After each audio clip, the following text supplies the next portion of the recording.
country music is taking over the airwaves. Here to give us the hoedown lowdown is Jenni Mortimer, Herald Chief Entertainment Reporter. Jenni, good morning. Sorry, I didn't write that. Good to have you here.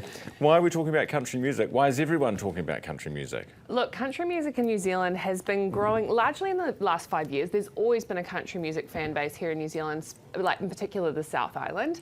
But when artists like Morgan Wallen and Luke Combs broke into that mainstream radio scene, they then started testing their music at smaller venues than they would perform. So they both did Spark Arena to try and get a general idea of what the audience was. And then we obviously saw Luke Combs come, sell Eden Park, and the fan base has really just followed. Like, as they pay attention to us, we do the same to them. Yeah, and I went to that Spark, not to the Spark one, rather to the Eden Park one, and it was fantastic. People were absolutely loving it and travelled from the far south to, there was lots of people from Palmy there, because I know a lot of them. People absolutely loved it, had a great time. It's so good, and he was incredible. He really gave fans the most amazing show. Kaylee Bell, speaking of our country music superstars, she's doing a new tour. She is. So she kind of got her start in Nashville, rose to fame a bit with on The Voice Australia, and now she's back in New Zealand. She's got a 4-month-old baby, and she is touring. She's doing 5 shows in November, and New Zealanders love Kaylee Bell. She is a real homegrown sweetheart, but she's also having some real success, which makes us, we're so used to that tall poppy thing, but with Kaylee, we've really gotten behind her and gone, one of ours has made it through the country ranks. She's an absolute trooper. Yeah, she is. Phenomenal person, new mother. Lots going on in her life. So great that she's back on the road. Hey, TVNZ revealing its top 20 streamed shows. What are they?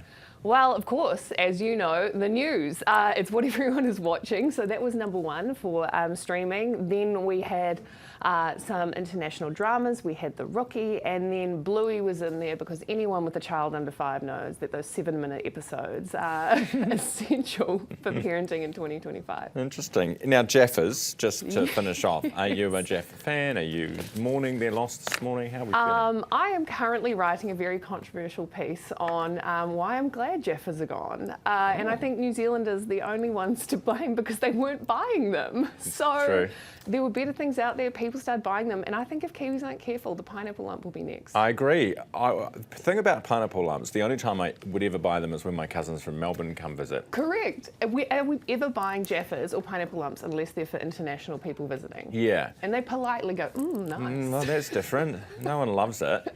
But if without a national lolly, who are we? Well, and that's the thing. Got a bird that doesn't fly, and now we've got no lollies.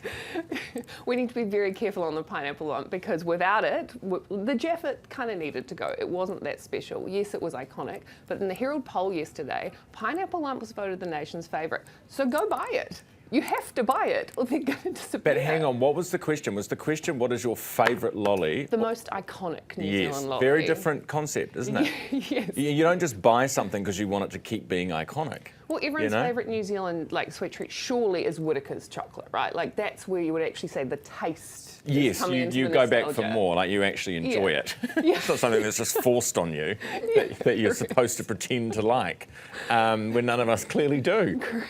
Jenni, thank you. Jenni Mortimer from the New Zealand Herald Chief Entertainment Reporter.